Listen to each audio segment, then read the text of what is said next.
Chers téléspectateurs, c'est un grand plaisir de vous retrouver dans Les Belles Lettres, votre émission qui vous amène à chaque moment à la découverte de nos auteurs et de leurs écrits. Aujourd'hui, nous avons le grand plaisir de recevoir sur notre plateau un nouvel auteur. Il s'appelle Achaïr Yaya. Il a écrit donc un roman qui vient de paraître en 2019 à la maison d'édition Makakos de Douala au Cameroun. Le titre, c'est Une couleur de plus dans un arc-en-ciel. Voilà. Bonjour et bienvenue. Merci. Voilà. Vous êtes né le 12 mars 1987 à Béché, au Tchad.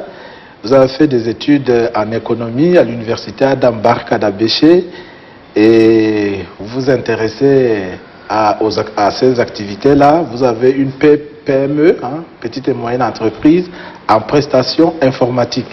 Et vous venez donc de faire paraître ce roman qui s'appelle Une couleur de plus dans un arc-en-ciel.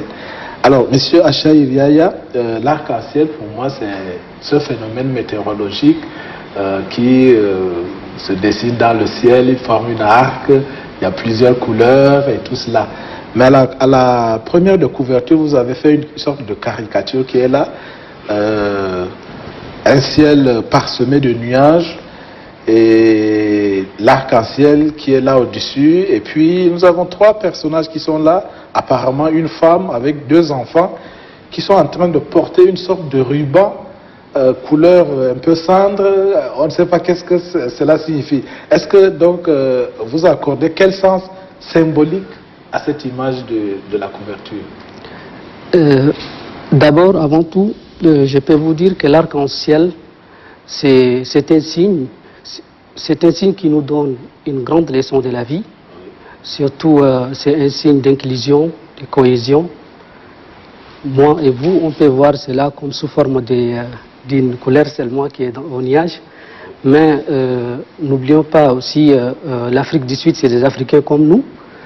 Après l'apartheid, les gens pensaient que c'est l'entretien, c'est la fin entre le blanc et le noir. Mais ce grand homme qui est Nelson Mandela a su unir l'Afrique du Sud par ces symboles-là. C'est la nation arc-en-ciel. Ok, j'ai donné le nom Une couleur de plus dans un arc-en-ciel. La couleur ici qui est sombre là signifie la souffrance de ces enfants. Ces enfants qui vivent, qui sont des victimes expiatoires et qui vivent dans le milieu marginal de la société. Et personne ne demande pourquoi ils ont regagné la rue et quelle souffrance ils endurent pour survivre au quotidien possible. Cette dame-là a pris leur souffrance pour les coller à l'arc-en-ciel, pour qu'ils soient vus par tout le monde. C'est ça l'image. Et les deux enfants, eux-mêmes, ils étaient prêts à changer. C'est pourquoi ils aident à emporter leur souffrance avec la dame-là vers l'arc-en-ciel. Elle cherche à les tirer vers le haut. Ok. Alors, la thématique générale du roman, c'est donc les enfants de la rue. Pourquoi avez-vous choisi un tel thème? Je peux parler de la déclaration de Genève qui dit l'humanité doit donner à l'enfant ce qu'elle a de meilleur. Et l'enfant, c'est une créature faible. Je n'ai rien de plus meilleur à offrir à ces enfants que ma plume. C'est pourquoi je l'ai dédié. Et c'est partant d'un constat. Une fois, il y avait un jeune homme qui est considéré comme un enfant de la rue. Moi, je n'aime pas utiliser ces termes, mais je l'ai écrit parce qu'on les considère comme ça, des enfants bandits, et ainsi de suite. Il veut se repentir. Il était venu me trouver. Il m'a dit il en a marre de la vie de la rue. Et je l'ai pris, je l'ai réinséré dans la société. Il m'a raconté son histoire. Malheureusement, quelques temps plus tard, il a perdu l'âme. Oui, et c'est en sa mémoire que j'ai écrit ces documents-là. Comment avez-vous fait donc pour connaître de façon, je le dirais, parfaite, le milieu des enfants de la rue, leur mode de vie, voire même leur vocabulaire? Comment avez-vous fait? Comme je viens de vous dire que le type qui s'est répandu et puis il a choisi de vivre, je l'ai réinséré, il m'a raconté sa vie. Mais je n'ai jamais mentionné un seul mot de ce qu'il m'a dit. J'ai utilisé seulement le code de langage des enfants de la rue, venant de son côté, mais l'histoire de sa vie propre, je n'ai même pas, par respect à sa mémoire. Donc il m'a décrit les termes, le langage, ainsi de suite, leur mode de vie en fait. Ok. Alors, dans le récit, vous faites comprendre au lecteur que l'une des causes fondamentales de la fuite des enfants vers la rue est le rejet par les parents ou les proches et surtout la maltraitance. Est-ce que vous pensez que beaucoup d'enfants encore aujourd'hui sont victimes de cette pratique-là? Bien évidemment, oui. Bien évidemment, oui. Maintenant, même si vous baladez aux grandes artères dans les grandes artères de la ville, vous allez vous rendre compte qu'il y a des enfants qui pullulent partout. Certains sont considérés comme des enfants talibés et d'autres sont à côté du grand marché, tout ça. Ce sont des enfants qui veulent vraiment notre aide. Et s'ils se retrouvent là, c'est à cause de nous, à cause de nos mauvais agissements, nous les adultes.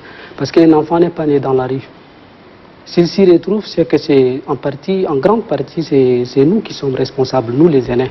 Alors, dans le récit du personnage Django, vous l'avez appelé ainsi, il faisait le récit de sa vie, donc vous faites comprendre au lecteur que la vraie situation donc, des enfants de la rue, comment ils vivent, à quel genre de vie ils sont exposés, de danger et tout cela.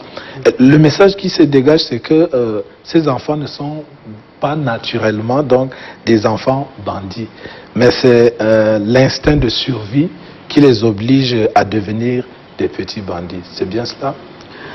L'histoire de Django veut nous prouver qu'un enfant n'est pas... il regagne la rue, pas forcément qu'il était maltraité à la maison. C'est-à-dire pour dire que l'éducation entre les Africains et les Occidentaux, parce qu'il est un enfant adoptif, adopté par une juive française, finalement, l'opulence et la gâterie qui l'a poussé à regagner la rue. C'est-à-dire, pour lui, dans sa petite mentalité, il pense que la rue, c'est la liberté. Et puis, cette dame-là le prive de la liberté, tellement qu'elle tient à lui, elle le prive de certaines libertés. Pour dire que l'enfant, si on l'adopte, si une personne étrangère l'adopte, il y a des modes de vie que le parent adoptif sache comment traiter, comment manager l'enfant. Autrement, en chaque enfant donc, de la rue, on doit voir l'erreur de non-assistance des adultes et de toute la société. Oui, parce que s'il y a une assistance quelconque, ne serait-ce que d'un seul parent, d'un seul individu, d'un seul adulte, l'enfant ne se trouvera pas dans la rue. Il ne va pas regagner la rue. Donc, ici, c'est l'irresponsabilité de nous les adultes, qui fait que les enfants regagnent la rue. Okay. C'est pourquoi, à la fin de chaque récit, vous trouvez que toujours c'est la faute des aînés. Et je le dis haut et fort, parce que la rue n'a pas de maternité. L'association donc de Béatrice, cette femme que vous avez un peu fait de sa biographie, c'est elle-même qui est comme la manager de cette association-là. L'association donc envoie Moussa, un des autres personnages, se mêler aux enfants de la rue afin de les sensibiliser. Voilà. Est-ce que vous pensez que c'est le meilleur moyen ou alors c'est la meilleure méthode à utiliser si jamais on veut atteindre ces enfants? À mon entendement, oui. Parce que c'est un enfant de leur âge. Quand il est infiltré, il a tenté d'appâter d'abord leur chef. Et dans n'importe quelle société, même si c'est une société de hors la loi, elle a un chef. Et lorsqu'on demande au chef de venir, et puis si on tente seulement de convaincre le chef, les restes vont tomber comme un château de cartes. C'est comme ça. Bien. Dans le livre, dans le roman, donc 4 morts sont survenus de suite d'accidents de la circulation. Je m'explique, il y a Benjamin qui est mort d'accident de circulation, le père de Falmata, mort d'accident, Béatrice même, mort d'accident, Suleiman aussi, mort d'accident. Quel est votre problème avec les accidents de la circulation? Même en venant, j'ai vu un accident. Ah. Et c'est un phénomène récurrent. Coïncidence? C'est pas une coïncidence, mais d'ailleurs c'est un vécu quotidien. Si vous circulez aux grandes artères, surtout si vous circulez en ville, vous allez vous rendre compte qu'à chaque fois, ou bien à la fin de la journée, au moins vous allez rencontrer un cas d'accident. Parce que le code de la route est un langage.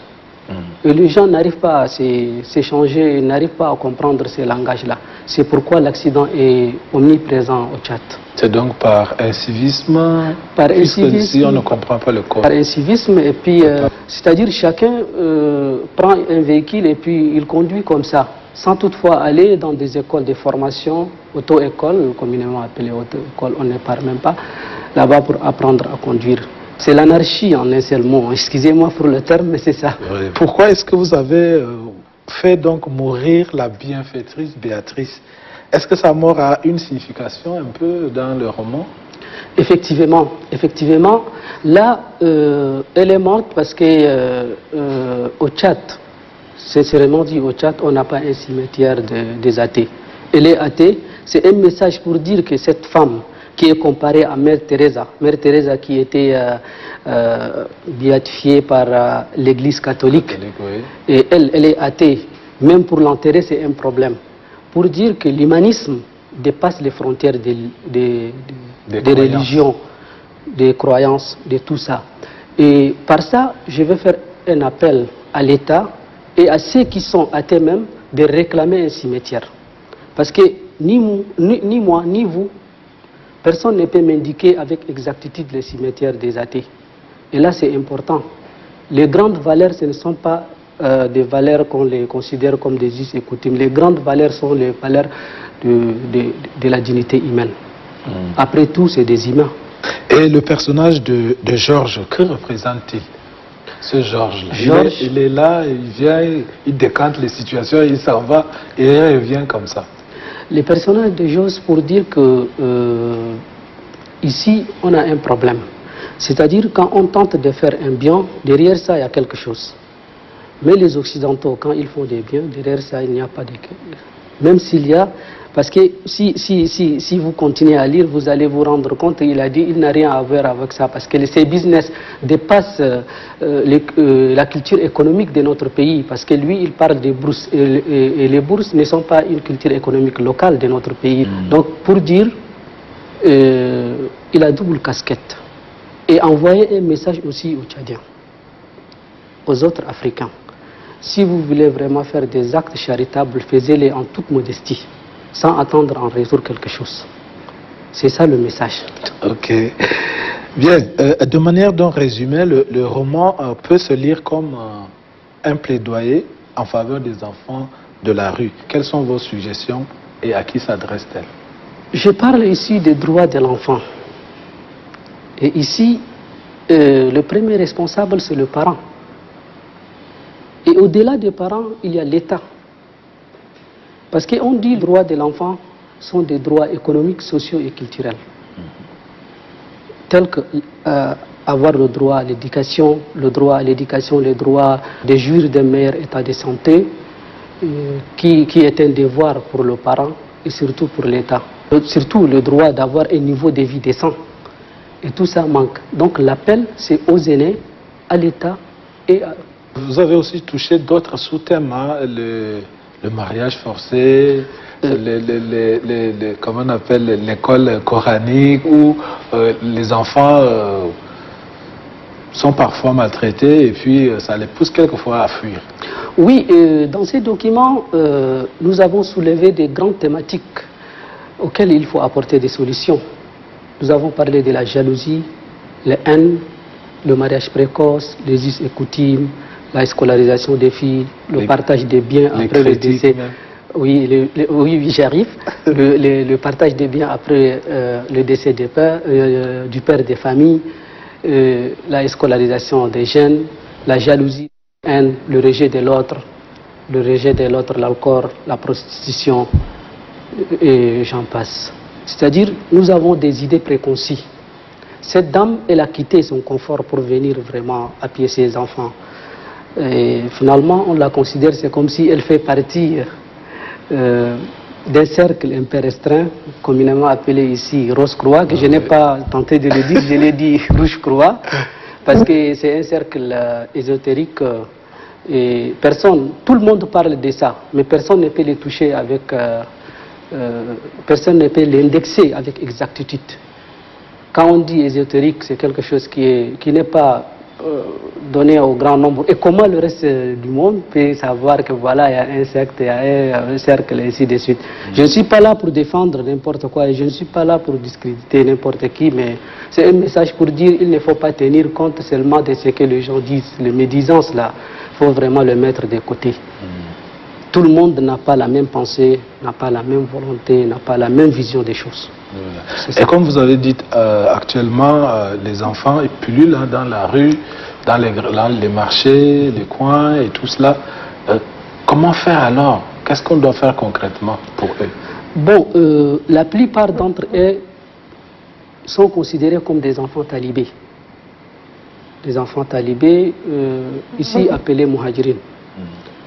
D'ailleurs, la jurisprudence islamique est claire dans tout ça. La mendicité n'est pas permise, n'est pas autorisée. Et les gens se rangent derrière certaines interprétations erronées pour dire que la mendicité est permise. Personne ne peut me prouver par A plus B qu'en islam, la mendicité est permise. C'est une façon de se débarrasser de l'enfant. Tel que le cas d'Ahmad. À l'âge de 5 ans, il est envoyé chez un marabout. Le marabout n'est pas un ange. Il a quel moyen pour le prendre en charge, le nourrir, le vêtir, le soigner, l'éduquer? C'est pas évident. Donc, son père a rejeté cet enfant-là. C'est une façon de se débarrasser de lui. Et le maître marabout, à son tour, il profite de cet enfant-là. On lui a fixé un montant qu'il doit ramener chaque jour. Et c'est là contre vents et marées. Donc, il a pris à voler. Finalement, le maître tente de les choyer, de les câliner, de les cajoler. Finalement, il a compris que, bon, voilà, si je tente de voler de l'argent, je suis traité de cette façon. Et il lui manque ce qu'on appelle la chaleur. Finalement, quand il a regagné la rue, c'est comme si c'est une suite logique seulement. Depuis qu'il était talibé, il était un enfant bandit, il sait comment il vole, ceci, cela. Donc, à partir de là, je vais lancer un appel à ceux qui pensent que la mendicité est une bonne chose, aux parents qui envoient leurs enfants. Il y a des écoles coraniques, telles que les Khalwa. Là, vous envoyez votre fils, moyennant quelque chose, il est logé, nourri et éduqué. Il y a des écoles comme ça. Les gens ne veulent pas se conformer. Wow. Donc, l'État doit vraiment mettre des sérieux et atteindre les parents de ces enfants-là. Et les atteindre, les punir. S'il y a des lois, s'il n'y a pas de loi, l'Assemblée doit voter une loi pour cela et ils seront punis. Comme ça, ces enfants seront éduqués dans de bonnes conditions. De cette façon, ils sont des bombes à retardement. et en lisant aussi, on a comme l'impression que vous suggérez peut-être qu'on crée peut-être ou alors des ONG qui puissent s'occuper des enfants de la rue comme celle de Béatrice. Bon, c'est la meilleure suggestion. Parce que les enfants qui se trouvent maintenant dans la rue, certains ne connaissent même pas leurs origines. Certains d'entre eux. Parce que tellement qu'ils sont abandonnés très tôt, ils ne savent même pas où aller. Donc, pour les contenir, il faut créer des centres de réinsertion. Dans les centres de réinsertion, on les éduque, on les apprend à des apprentissages tels que les formations manuelles là. Et finalement, ils deviendront un plus, une valeur ajoutée pour la société. Oui, au lieu d'être un danger. Monsieur Achaïr Yaya, l'ouvrage se termine par une postface dont l'auteur a requis l'anonymat, voilà, où il raconte l'histoire d'une serviette perdue et retrouvée avec des manuscrits. De quoi s'agit-il? Bon, l'histoire de cet ouvrage remonte très loin parce que j'avais fini ces documents en 2015. En 2015, j'étais au niveau du ministère que je pensais entre-temps être le ministère concerné. Quand j'étais là-bas, plus précisément le ministère de la ministère de l'action sociale, entre-temps appelé ministère de la femme, de la protection de la petite enfance et de la solidarité nationale. J'ai soumis ces documents-là, ils étaient appréciés par la ministre en question.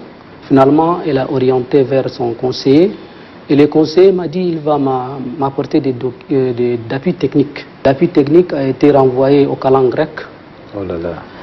Finalement, j'avais seulement le manuscrit. Et les manuscrits aussi, je l'ai perdu. Et monsieur, bon, quelqu'un qui a travaillé dans l'international, il m'a aussi coaché. Vraiment, je profite de votre micro pour lui rendre cet hommage-là. Il aime vivre dans l'anonymat, c'est quelqu'un de modeste. Il m'a remis mon document. On a échangé, finalement, je lui ai dit, bon, en guise de récompense, vous pouvez faire le postface ou bien le préface. Il a dit non, même le préface, je ne vais pas le faire, mais je vais faire le postface seulement, et dans l'anonymat. Et comme, bon, sur le plan littéraire, je ne sais pas, on ne peut pas faire une préface dans l'anonymat autant pour moi. Oui, oui. Donc c'est pourquoi c'est considéré au postface. C'est tellement modeste. Ce document-là est disponible à la librairie La Source, aux pâtisseries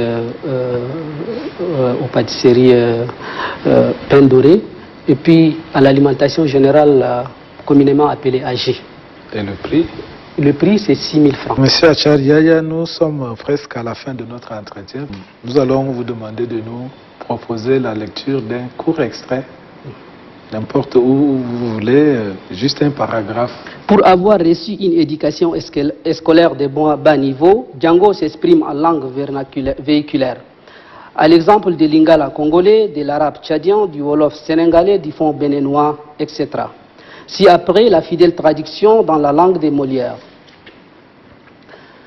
Nous vous adressons nos sincères remerciements par votre présence massive. Ceci étant, au nom de mes amis, je dirais mes frères et sœurs et moi, issus de cette première promotion, baptisée Espoir Permis, restons convaincus que votre présence témoigne de vos encouragements, de l'intérêt que vous portez à la chose éducative en faveur des enfants. Aussi tirons la sonnette d'alarme d'une manière solennelle, surtout à l'endroit des parents, de veiller sur l'éducation de leur progéniture. Nous tentons à rappeler aux parents de tout faire pour le bien-être de leurs enfants, et ceci par une bonne éducation. La bonne éducation n'est pas le synonyme d'une école prestigieuse, mais d'école tout court. La bonne éducation n'est pas synonyme de brimade, mais d'écoute de temps en temps de l'enfant. La bonne éducation ne veut pas dire rejeter l'enfant, mais l'entourer d'affection. La bonne éducation ne demande pas d'abandonner votre apport dans le résultat scolaire, mais d'orienter ses enfants vers des apprentissages professionnels manuels.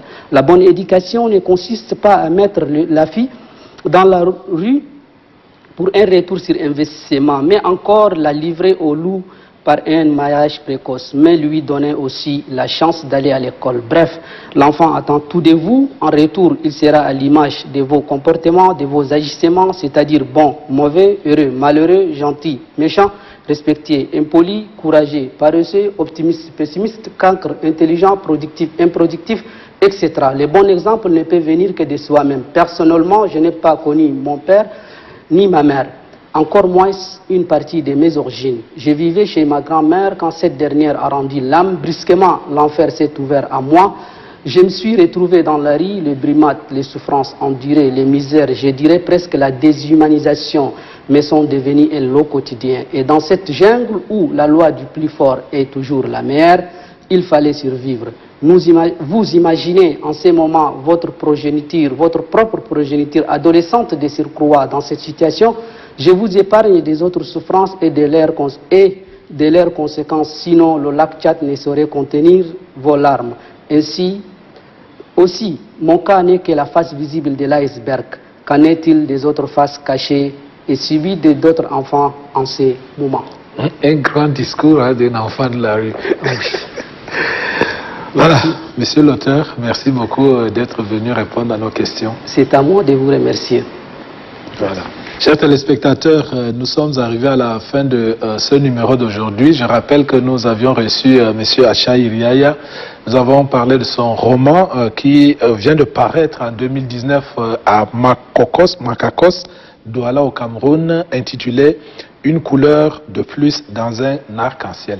Merci à vous de nous avoir suivis. Continuez à regarder le programme de Télé Tchad. Au revoir.